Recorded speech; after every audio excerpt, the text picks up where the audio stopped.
Olá, pessoal, tudo bem com vocês? Iniciando aqui mais uma edição do nosso Webinar da Indústria. Esse programa que tem o apoio e o patrocínio da Federação das Indústrias do Estado da Bahia, um projeto que faz parte do site Indústria News, industrianews.com.br. Eu sou Geraldo Bastos, jornalista, editor do site, e hoje eu tenho o prazer de conversar com um representante do setor empresarial da Bahia, extremamente atuante. Eu estou falando de Humberto Miranda, ele é presidente do sistema FAEB-Senar. A FAEB é a Federação da Agricultura e Pecuária da Bahia, o Senar, o Serviço Nacional de Aprendizagem Rural. Doutor Humberto, muito obrigado pela sua presença, presidente. Eu imagino a sua agenda nesses tempos aí de tarifaço, né? Como deve estar sendo difícil e quantas solicitações. E eu gostaria de começar a nossa entrevista justamente perguntando sobre o tarifaço, né? A gente está fazendo aí um mês, praticamente, de tarifas de 50% sobre muitos produtos brasileiros.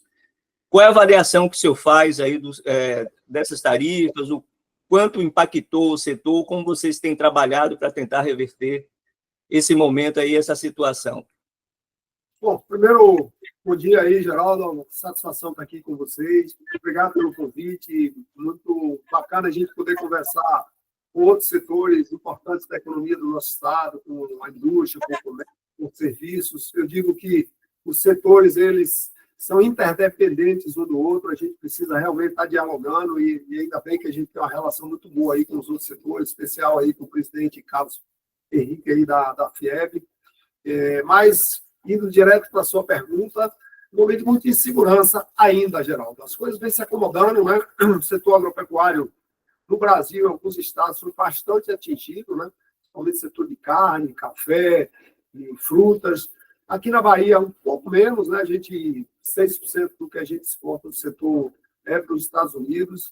E, em especial, a fruticultura é o que nos preocupa ainda bastante nesse primeiro momento, em virtude de ser um produto perecível, em especial manga e uva, no vale lá do nosso vale de São Francisco, mas também de outras regiões do estado, aí, uma região do Livramento de Nossa Senhora, por ali, que tem produzido bastante manga para exportação.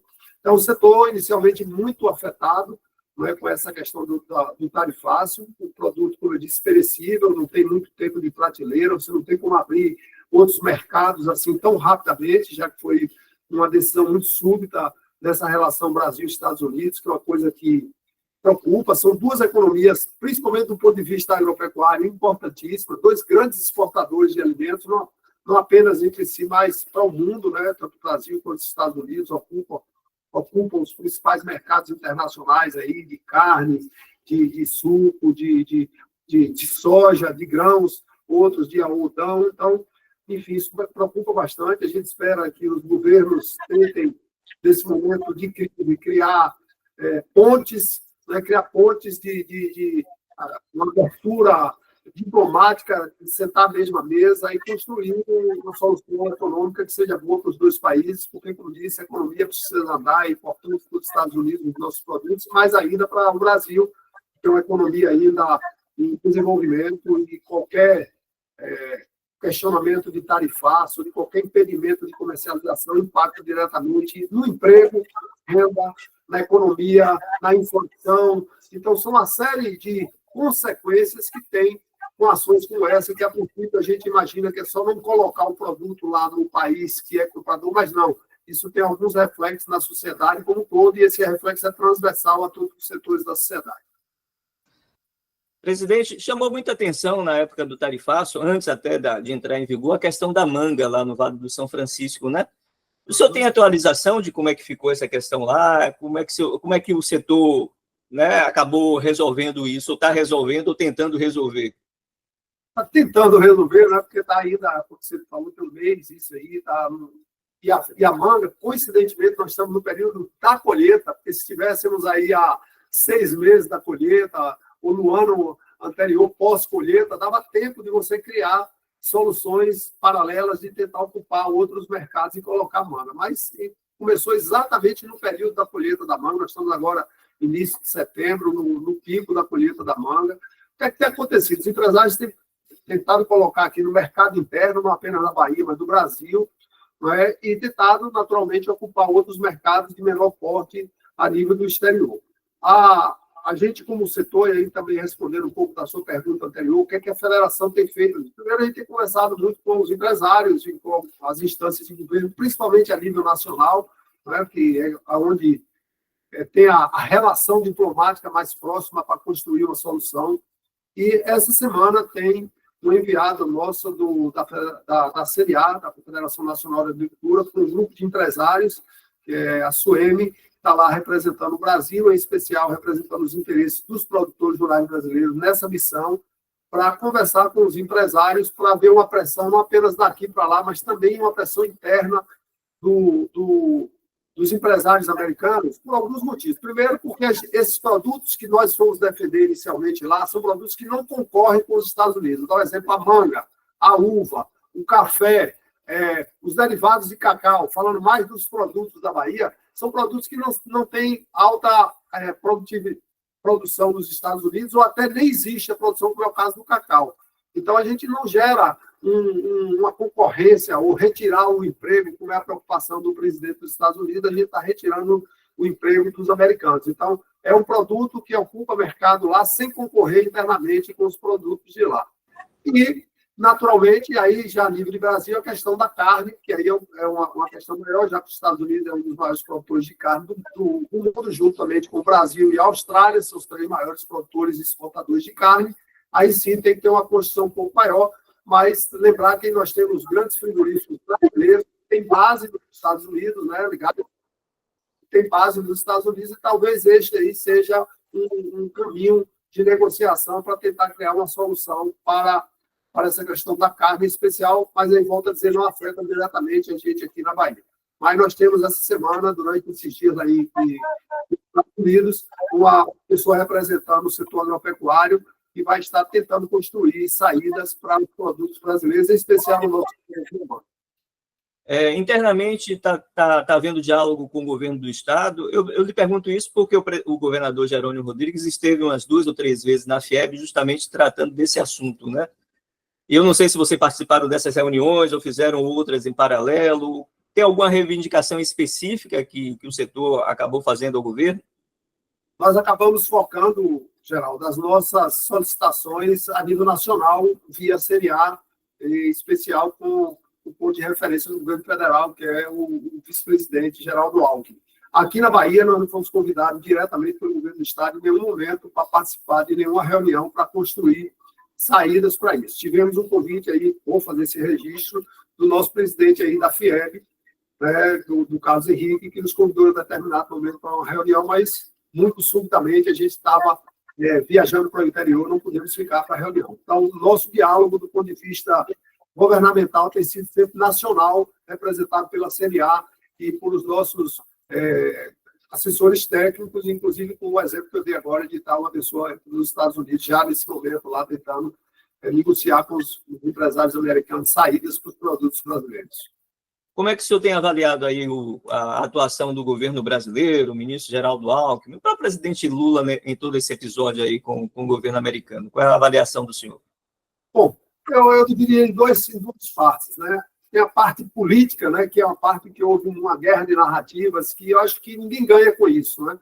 Eu acho que essa polarização, essa medir forças num momento como esse, onde a sociedade é quem vai pagar esse custo, né? Tentar, de alguma forma, tirar proveito político eleitoral, não é momento para isso. Então, essa parte a gente deixaria de lado. Do ponto de vista empresarial, aí tem sido conduzido por o vice-presidente Geraldo Alckmin, que é quem tem dialogado com os setores da produção nacional, não apenas da Bahia, mas do Brasil inteiro, e tem tentado criar alternativas de resolver o problema. Mas como uma coisa impacta na outra, a gente não pode negar isso, nessa narrativa, essa guerra, digamos assim, um pouco mais política, ela tem interferido diretamente na resolutividade das questões técnicas, né? Estados Unidos, por exemplo, levantou que o Brasil tem utilizado algumas práticas que vão de encontro à OMC, a Organização Mundial do Comércio. E nós, aí, mais uma vez, em relação ao setor agropecuário, essa pessoa que foi para os Estados Unidos foi munido de todas as informações técnicas, inclusive a CNA está soltando aí um boletim técnico informando que em nenhum momento, em nenhuma forma, o Brasil tem utilizado nenhuma prática que não esteja prevista nas relações internacionais de comércio exterior. Então, o Brasil é um país, do ponto de vista empresarial, que obedece às leis e normas que regem o comércio mundialmente. Bom, ponto nisso aí. O que a gente espera, mais uma vez, Geraldo, é que haja consenso do ponto de vista da política e da diplomacia nacional, de deixar a parte política para o momento certo, que é para o ano de eleição, e aí cada um toma as suas condições. Mas, nesse momento, é hora de pensar no Brasil, é hora de pensar, volto a dizer, no emprego, na renda, nos produtos que movimentam tanto da indústria quanto da agricultura, que movimentam a economia do nosso estado, que geram emprego, que fixam as pessoas, seja no campo, seja nas zonas das cidades onde tem as indústrias. A gente precisa pensar nisso, se despolitizar o tema, que eu acho que aí a solução fica mais fácil de ser resolvida. Agora, o senhor falou na questão da despolitização do tema, mas a gente está em pleno julgamento, aí começou ontem, né, nessa terça-feira, o julgamento do ex-presidente, enfim. O senhor teme que venha novas medidas, espera que já tenha chegado ao teto? Qual é o seu sentimento? Tem um amigo que diz assim, o pior não tem limite. O pior sempre pode estar acontecendo alguma coisa aí que inesperada. Infelizmente, existe essa expectativa, é fato, não podemos negar isso. Nós estamos aqui em pleno momento aí desse julgamento aí, da questão de um possível golpe e as pessoas envolvidas. Isso tem relação direta com o discurso americano, né, com o discurso do presidente Trump. Enfim, eu acho que talvez a relação ainda piore com isso. Esperamos que não, tomara que isso não aconteça, mas em virtude dessa polarização, eu acho que pode ser que a questão da relação comercial vá sofrer ainda consequência disso, independente de tomar posição se está certo ou está errado. Mas, volto a dizer, o que a gente pediria nesse momento é que pensasse no Brasil, pensasse, no caso do presidente americano, pensasse na economia também americana, independente de qualquer uma outra questão, para a gente poder continuar trabalhando, gerando emprego, gerando renda. O setor produtivo é tão importante, Geraldo, que em nenhum momento ele devia ficar exposto a essas questões político-partidárias. A gente tinha que estar sempre alinhado às políticas de desenvolvimento, às políticas públicas que geram infraestrutura, que geram segurança jurídica, que geram capacitação, qualificação das pessoas, porque isso é que faz um país crescer. Não sei se você viu recentemente, saiu aí o ambiente de negócio dos principais estados brasileiros. A Bahia está em 22º lugar, somos o penúltimo do Nordeste, estão ganhando para o Maranhão. Isso é muito ruim. E a gente tem defendido, aí, junto com os empresários dos outros setores, que a gente precisa dialogar com o governo. É importante que o governo, que o setor empresarial vai bem, porque quem gera riqueza é o setor empresarial. Quem gera dinheiro para movimentar a economia é o setor empresarial. Ou seja, traduzindo, para se ter políticas públicas, seja elas assistenciais, sejam elas políticas de desenvolvimento, precisa ter dinheiro. E dinheiro que faz é empresário, pagando impostos, gerando renda, gerando empregabilidade.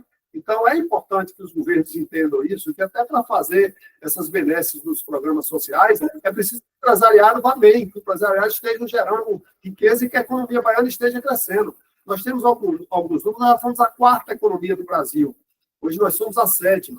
Nós já tivemos mais de 60% da economia do Nordeste, hoje nós temos pouco mais de 40%. Então, são dados, não são números, não tem nenhuma questão política nessa afirmação. São dados econômicos, a matemática é uma ciência exata. É só pesquisar os números aí que você vai ver. Então, nós estamos perdendo protagonismo no Nordeste e no Brasil. Isso não pode acontecer com um estado que tem o potencial que a Bahia tem. Nós temos um estado belíssimo, com um litoral fantástico, com 3 biomas aqui do ponto de vista da agricultura. Nós somos o semiárido mais chuvoso do mundo. Nós temos bacias hidrográficas importantes. Somos a maior área cortada pelo Rio São Francisco. Temos Rio Paraguaçu, Rio Grande, tantos rios que poderiam estar gerando riqueza, construindo barragens, construindo infraestrutura hídrica. Nós temos um estado que tem um potencial de agroindustrialização, já que nós estamos aqui no webinar da indústria.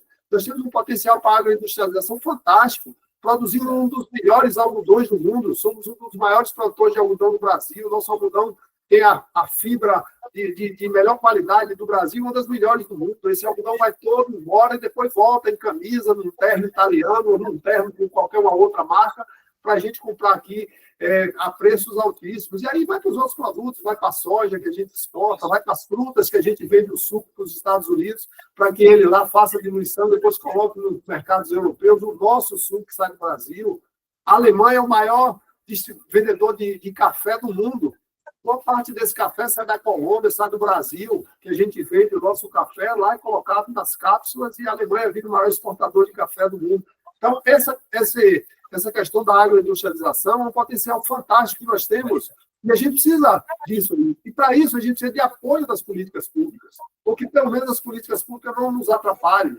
Tem a segurança jurídica, que a gente tenha um ambiente tranquilo para poder gerar o emprego e gerar renda.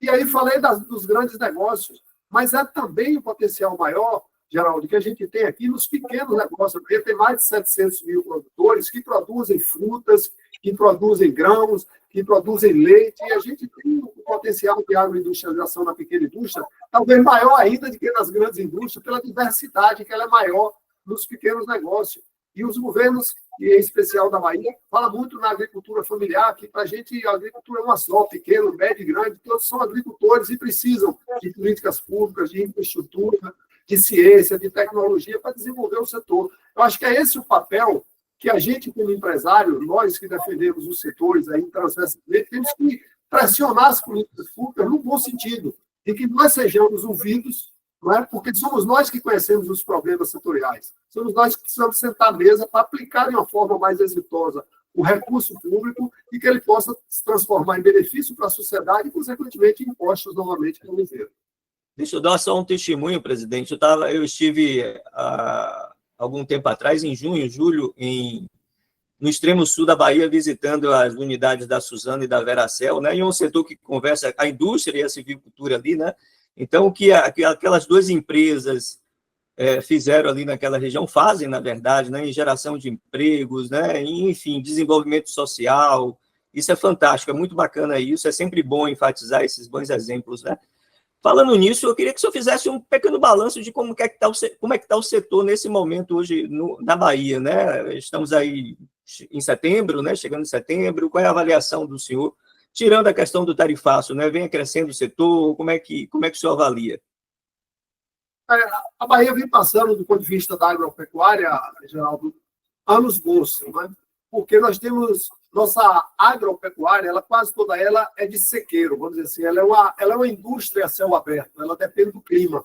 Como o clima tem sido mais estável nesses últimos anos, nós temos batido recorde ano a ano de produção de grãos, por exemplo. Esse ano vamos ter novamente uma alta produtividade de soja, de algodão lá no oeste da Bahia, de milho aqui na região norte do estado. O cacau deu uma melhorada de preço, tem tido um investimento cada ano maior na cultura do cacau, que é um símbolo da nossa sociedade, faz parte da nossa cultura mesmo, do ponto de vista da cultura das raízes do nosso povo, da história da Bahia, né? Tem uma região que é chamada de região cacaueira, esse impacto que essa cultura tem na sociedade como um todo e, naturalmente, com a história da Bahia, né? Com os contos, né?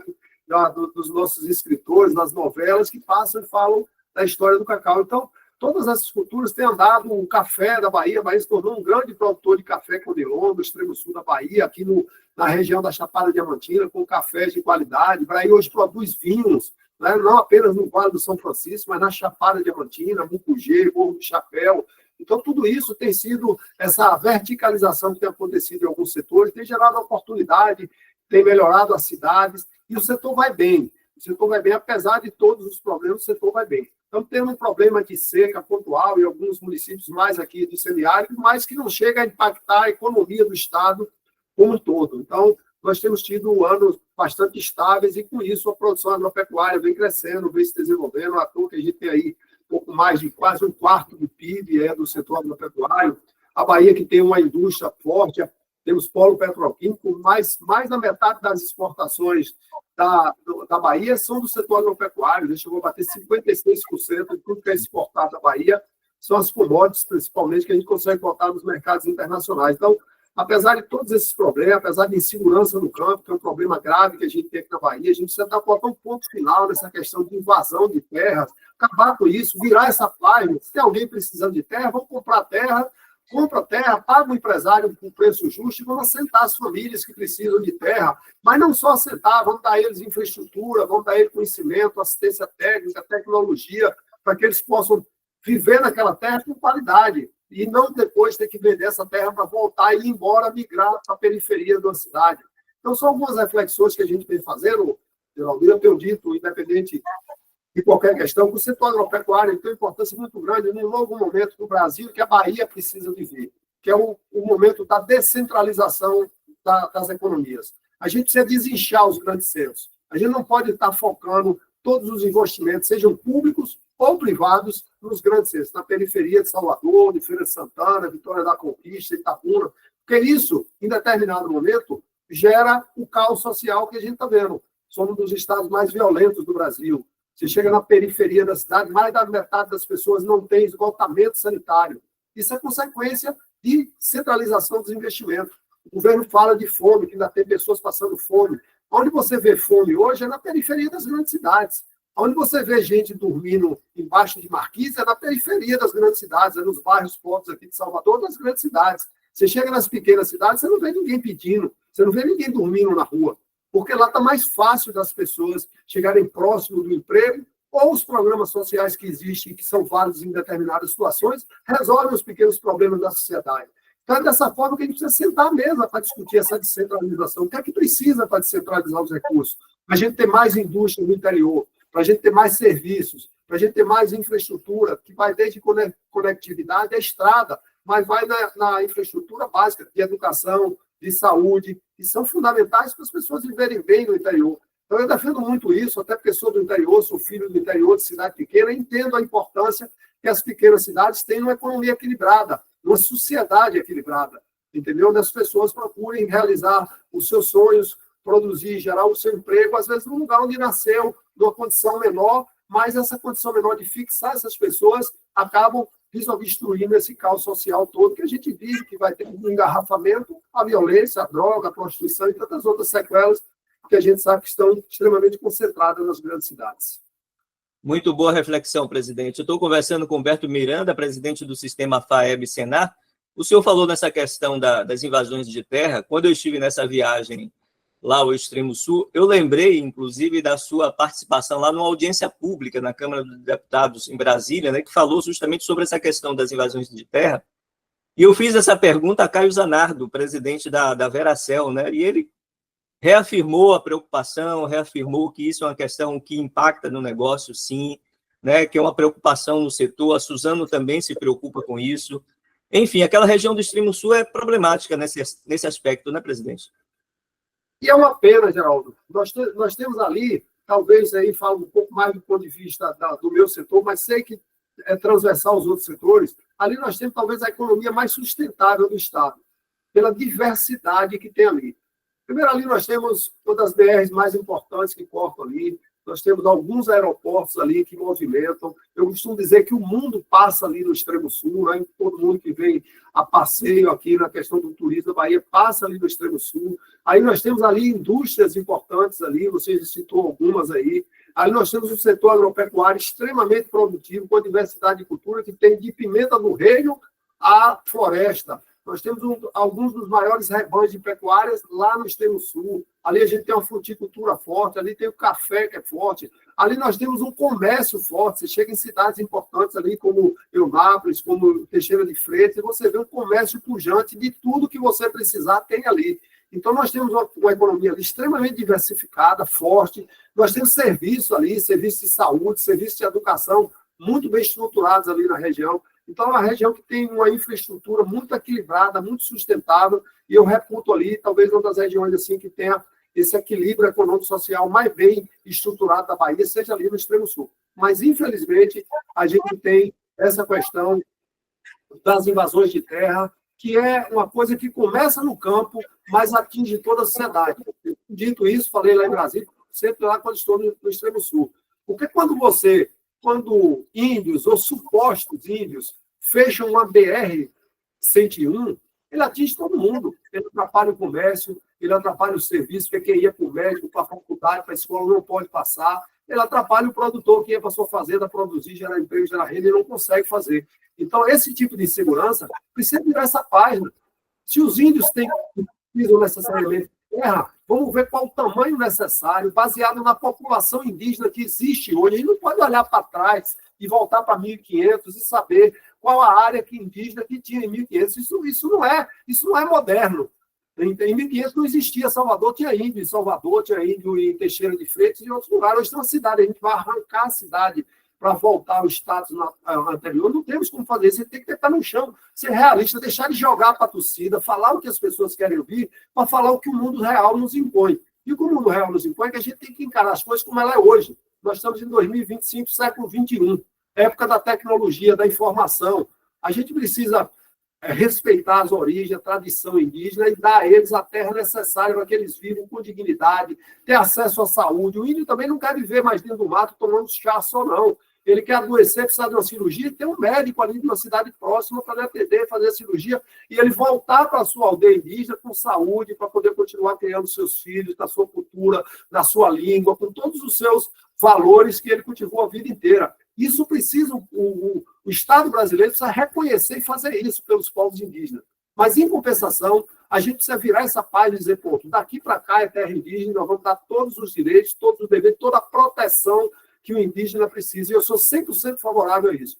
Mas, em contrapartida, a gente tem que ver a outra área, que é a área produtiva, onde estão as cidades, onde estão os empresários, e a gente respeitar isso e dar segurança jurídica para que as pessoas possam fazer investimento, viver com tranquilidade, trabalhar, gerar emprego, gerar renda. É isso que a gente defende sempre dentro da lei. Não precisamos fugir um centímetro da lei, mas precisamos fazer com que isso aconteça, porque nós estamos em 2025 e a gente ainda está discutindo terra indígena ou terra para pequenos produtores, que não se consegue mais. O mundo moderno é ver os direitos de cada um, respeitar e agir dentro da lei e virar essa página para todo mundo viver feliz, trabalhando ou vivendo da sua cultura, vivendo dos seus valores. Bacana. Presidente, o senhor falou em competitividade, falou em infraestrutura, e viajar é bom por isso, porque a gente acaba conhecendo as coisas. Eu vou voltar à minha viagem lá ao extremo sul da Bahia para a gente falar um pouco de infraestrutura. Eu cheguei no aeroporto de Porto Seguro, aeroporto bem acanhado, o padrão hoje da região. O pessoal reivindica aeroporto em Teixeira de Freitas. O senhor falou na BR-101, na movimentação, uma coisa absurda a movimentação, quer dizer, uma rodovia que já deveria ter sido duplicada há anos, né? Questão de energia, a gente estava na apresentação lá na Suzano, caiu energia durante a apresentação, é outro problema sério de fornecimento de energia. A gente está precisando avançar muito nessa área, né, presidente? Aí eu me lembro também dos produtores rurais lá da região do oeste da Bahia, que fazem todo ano, inauguram estrada nova, porque também se não fizesse, né, o Estado não consegue prover, chegar junto. Fala um pouco sobre isso e como isso impacta o setor. A infraestrutura tem sido o entrave daqueles números que eu te falei há pouco, do que a gente representava para a economia do Brasil, do que a gente representava para a economia do Nordeste. Isso, sem dúvida nenhuma, tem origem. Uma delas é a infraestrutura. Não se concebe que a gente esteja aplicando, por exemplo, no Brasil, menos de 2% do PIB em investimento em infraestrutura. Nós somos um estado, aí voltando para a nossa Bahia, que é o que nos interessa aqui no nosso bate-papo. A Bahia é um dos poucos estados brasileiros que tem uma BR-101 que corta do Rio Grande do Sul ao Nordeste sem ser duplicada. Olha o poderio, olha a importância que tem o estado da Bahia.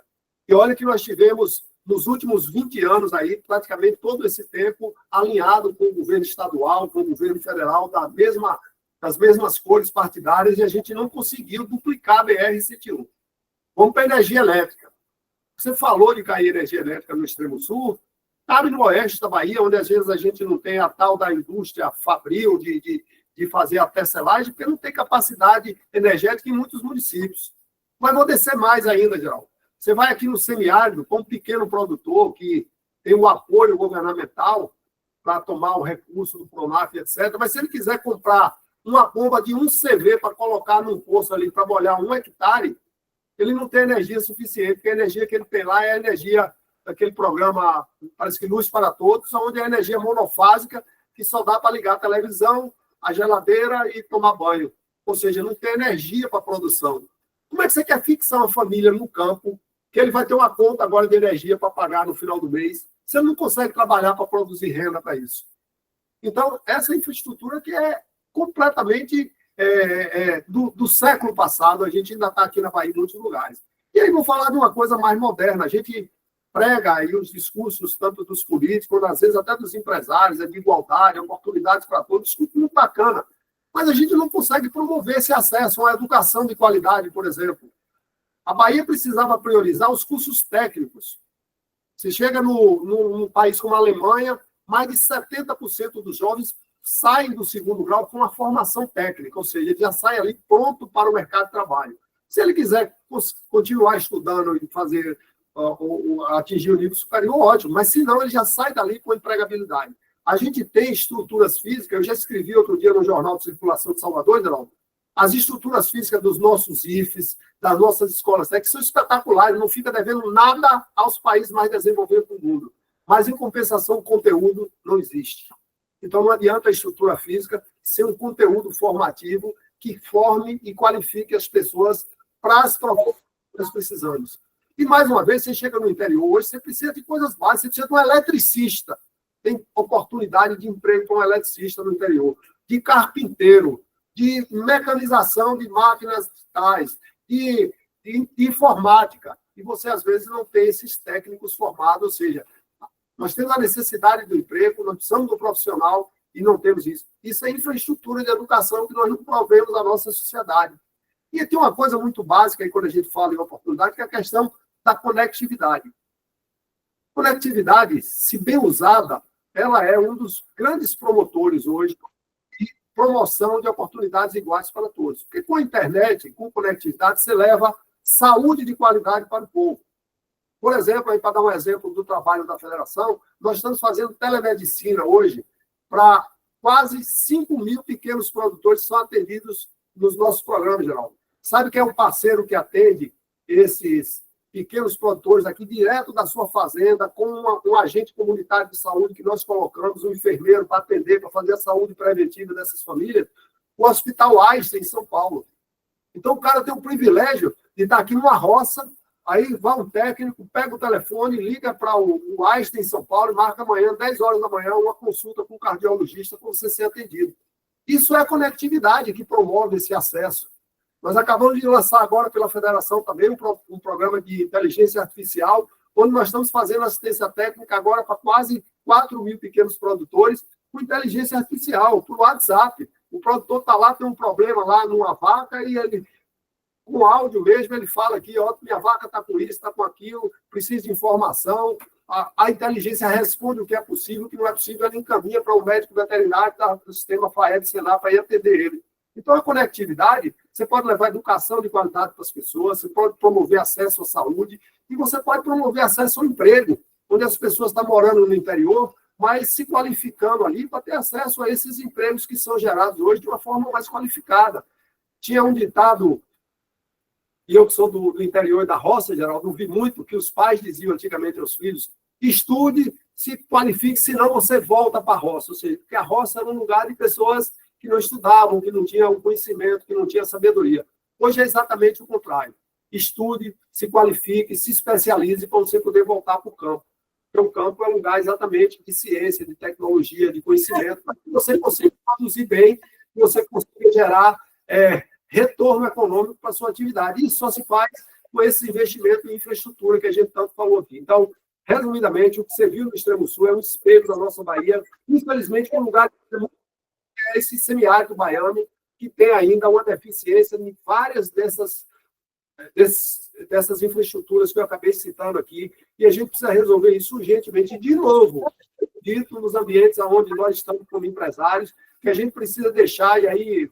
fazer uma afirmação um pouco mais forte, a gente precisa deixar de olhar as nossas vaidades pessoais, institucionais, de olhar só para o nosso setor, achando que se a agricultura estiver boa, o resto que se dane, não é assim. Volto a dizer também no início das minhas palavras, os setores eles são interdependentes. A gente precisa que a agricultura esteja forte, mas a gente precisa de indústria pujante, crescente, a gente precisa de um comércio desenvolvido, de bons serviços, para que a sociedade possa crescer de uma forma equilibrada e um crescimento sustentável, não seja um voo de galinha, como a gente vê em algumas economias. Então, a gente precisa de tudo isso, e isso, para o empresário, tem um papel fundamental. A gente precisa responsabilizar o governo do que é dele, mas a gente precisa ser proativo, cobrar, questionar, se posicionar para que a gente possa ter essas necessidades que não são de um setor, são da sociedade. O senhor falou da questão das invasões, a questão da infraestrutura, chegou até a abordar essa questão, uma questão que eu vou tocar agora, que é a questão da violência no campo. Eu me lembro não, todo ano o governo e o pessoal lá do Oeste acaba fazendo a Operação Safra, né? Que é uma outra coisa, e o governo até dá publicidade a isso, bacana, tal, é uma ação do governo, mas era muito melhor que a gente não precisasse disso, né, presidente? Porque você pegar o aparato policial, viaturas, e botar ali no campo para, sei lá, acompanhar caminhões, evitar roubo de cargas, é uma coisa que não faz muito sentido, ou não faria muito sentido, né, num estado mais tranquilo, digamos assim, né, presidente? É um custo absurdo, você não esqueceu, tem que ter helicóptero, não é só carros seguindo, não tem helicóptero sobrevoando, acompanhando toda a movimentação para fazer prevenção, e que já foi, do ponto de vista da segurança, um avanço. Mas qual o custo disso? Essa é a pergunta. Quanto custa isso para a sociedade e para o próprio governo? Então, a gente precisa urgentemente voltar a ter uma coisa chamada planejamento, que não existe nos governos. Quando existe planejamento de governo, não existe planejamento de Estado.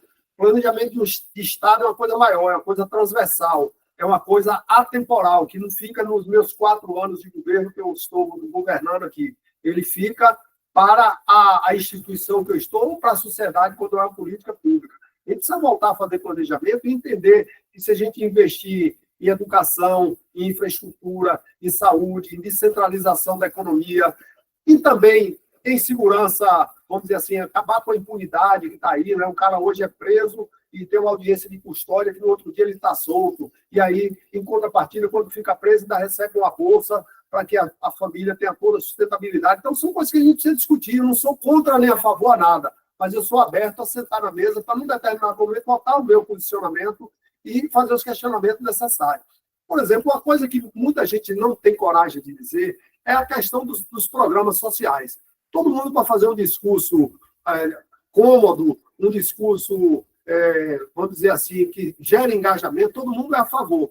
Eu não sou nem contra nem a favor, só sei dizer uma coisa, que o modelo que está aí está errado. O modelo que está aí está equivocado, porque você está pagando programa social para todo mundo. Não se consegue que no estado como a Bahia, e tem mais 8 estados brasileiros, Geraldo, tenha mais gente recebendo programas sociais do que com carteira assinada. Gente, a gente precisa refletir por isso, tem alguma coisa errada.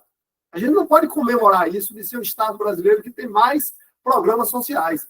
Isso, para mim, é um motivo de vergonha, não é um motivo de comemoração, de colocar outdoor. A gente precisa refletir sobre isso como sociedade, ter coragem de dizer que tem muita gente que precisa dos programas sociais e precisam realmente da mão do governo. É uma mãe que não tem como criar seus filhos, é uma pessoa que tem um problema de saúde, é uma pessoa que está ali à margem da sociedade. Esses precisam da mão do Estado para segurar e pagar o programa social, para que a pessoa não deixe de ter o seu alimento à mesa, viva com a dignidade ali, para sustentar seus filhos e prover seus filhos o necessário. Mas tem muita gente que tem força de trabalho, que tem até formação para o mundo do trabalho, mas não quer mais trabalhar. E quando quer, não quer formalizar o emprego, não quer assinar a carteira, porque se assinar a carteira, perde o programa social. Inclusive, em relação a isso, nós, do setor agropecuário, junto com a frente parlamentar, colocamos desde o ano passado um projeto que passou, inclusive, na Câmara, para que as pessoas que ganhassem até um salário mínimo pudessem, temporariamente, ter o programa social como uma transição para ele voltar para o mundo do emprego. Esse programa passou na Câmara, mas está emperrado no Senado por questões políticas, não anda mais. Então, enfim, a gente também foi propositivo, para não dizer que a gente está falando e não está propondo. Nós propomos isso, e eu fui uma das pessoas aqui no da Bahia que participei diretamente da construção do projeto lá com a CNA em Brasília. Mas não se concebe que a gente tenha, volto a dizer, faço ênfase nisso, que a gente tem alguns estados brasileiros mais pessoas recebendo os programas sociais do que com carteira assinada, enquanto está faltando mão de obra. Se você procurar os colegas da indústria, vai dizer que falta mão de obra. Se você procurar o comércio, falta mão de obra. Se você procurar nos serviços, falta mão de obra. Se você for para o campo, falta mão de obra. Por que essas pessoas não vêm ocupar esses espaços que estão aí para com segurança trabalhista, com todos os critérios que as leis exigem, aí você ter sua carteira assinada, com todos os seus direitos reconhecidos, e por ter progredido na sua vida. Você está limitando, você está criando uma sociedade dependente. E aí já dizia Luiz Gonzaga que a esmola vicia o homem ou mata de vergonha o cidadão. Pensem nisso. Há 50 anos atrás essa frase foi dita, ela se encaixa perfeitamente agora. A esmola vicia o homem, porque o homem é fraco, cede, frágil, ou mata de vergonha o cidadão, porque o cidadão não quer viver de esmola, quer viver do suor do seu trabalho, quer viver da condição de prover a sua família o necessário, trabalhando com dignidade. Ótima reflexão, presidente. E eu acho que todo mundo tem um caso desse para contar, né? De pessoas que às vezes preferem continuar do benefício até a carteira assinada, enfim. Isso aí é preciso se tocar nesse assunto de forma clara, como o senhor tocou, né? A gente já está chegando ao final do nosso programa, mas eu não queria deixar de tocar nas ações do sistema FAEB-Senar, né? Eu sempre digo que ai do Brasil se não fosse a FEComércio, o sistema FIEB, Senai, SESC, Senar, FAEB, enfim, o trabalho que essas entidades, uma delas presidida pelo senhor, faz nesse país, na Bahia especificamente, né, é uma coisa fantástica, de admirável, né? O Brasil deve se orgulhar disso, deve defender essas entidades. Eu queria que o senhor falasse um pouquinho das ações da FAEB, do Senai esse ano, o que é que tem de mais importante. Eu sei que em 2, 3 minutos é impossível falar sobre isso, mas que o senhor pontuasse assim, o que tem sido feito de mais importante nesse ano de 2025. Bom, essa reflexão que você fez é muito importante também, o papel do Sistema S nesse novo Brasil que a gente quer, dar um outro programa isso aí para a gente falar, porque todos os S, de alguma forma, prestam relevante serviço à sociedade brasileira. Mas, respondendo a sua pergunta, a gente está num momento onde nós crescemos bastante, em 24, 23 para 24, nós conseguimos chegar em todos os municípios baianos, os 417 municípios baianos, tem pelo menos um produtor, um trabalhador, um jovem, uma mulher sendo atendido, ou presencialmente por nós, ou através das mídias digitais, através dos nossos cursos de capacitação, de qualificação que nós temos nas nossas plataformas formativas, mas também a Bahia é um estado do tamanho da França, enorme, nós estamos aqui, estamos a 1.000 quilômetros de distância do Oeste, estamos a 1.000 quilômetros do Extremo Sul, e nós estamos em pleno processo de descentralização da gestão. Então, nós estamos construindo centros regionais, construindo já o ano passado em Irecê, em Miguel Palmão, inaugurando, estamos construindo um IFEIRA agora, que vai ser inaugurado no dia 26 de setembro, em parceria com a CNA, com a Confederação Nacional da Agricultura. Estamos construindo também um outro em Tapetinga, que devemos inaugurar no mês de outubro. Já temos em Luiz Eduardo Magalhães, em Itamaraju, Gandu, Senhor do Bonfim, Juazeiro. Ou seja, nós estamos em pleno processo de descentralizar a gestão por o tamanho do Estado.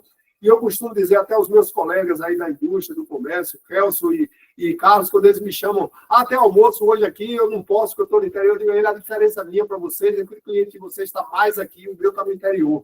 Então, eu tenho que viajar essa Bahia imensa e, naturalmente, a forma da gente atender melhor, Geraldo, foi criando esse centro, onde esse centro, além de ser uma escola formal, para esses cursos que eu falei de qualificação e cursos técnicos, mas é também um lugar onde a gente cria uma estrutura mínima de atendimento para regionalmente poder atender melhor o produtor rural baiano. Então, nós estamos exatamente num processo desse, já que a gente atende por ano aí entre 150 a 200 mil pessoas, todos os anos a gente atende com cursos, com treinamentos, com dia de campo. Então, a forma melhor da gente atender está mais perto, até porque nós estamos num momento também de qualificação das nossas ações, e usar a meritocracia para melhorar o que a gente faz. Eu digo que melhor do que crescer agora é fazer mais bem feito o que nós estamos fazendo já, que já está num tamanho bastante razoável dentro do Estado. Então, nós estamos exatamente nesse momento de qualificar o que a gente faz e descentralizar a gestão para poder fazer melhor e atender melhor o produtor e o trabalhador rural baiano. Bacana, eu conversei com o presidente do Sistema FAEB-Senar, Humberto Miranda. Presidente, mais uma vez, obrigado. Se o senhor quiser acrescentar alguma coisa que ache relevante no final do programa, fique à vontade. Não, apenas fazer esse chamamento, né, que foi transversalmente, acabamos falando um pouco, da importância da participação social nas políticas públicas. Isso é fundamental. Eu tenho me colocado dessa forma em todos os ambientes onde tenho oportunidade de fala. Posso estar sendo até repetitivo, mas a gente geralmente repete o que a gente acredita, e eu acredito que a gente só vai ter um Estado melhor, só vai ter um país melhor quando a sociedade tiver mais protagonismo nas ações nas políticas públicas, nas decisões que são importantes para o Brasil e para a sociedade. Então, esse sentimento que a gente aproveita aqui, a visibilidade que o sistema FIEB tem aí, através da webinar e através dos parceiros todos que vocês têm, de fazer cada dia mais essa convocatória, de onde quer que a gente esteja, em qual cadeira nós estivermos sentados, que a gente procure ser protagonista na discussão, na participação social, porque ela é fundamental para a gente construir um país melhor, um Estado melhor, porque nós temos um potencial fantástico. Agora, precisa realmente que cada um faça a sua parte, inclusive nos governos, para que a gente possa viver melhor aqui na nossa vida. Bacana. Muito obrigado, presidente do Sistema FAEB Senar, Humberto Miranda, agradecendo também a FIEB, Federação das Indústrias do Estado da Bahia, que patrocina e apoia o nosso webinar da indústria. Até uma próxima oportunidade.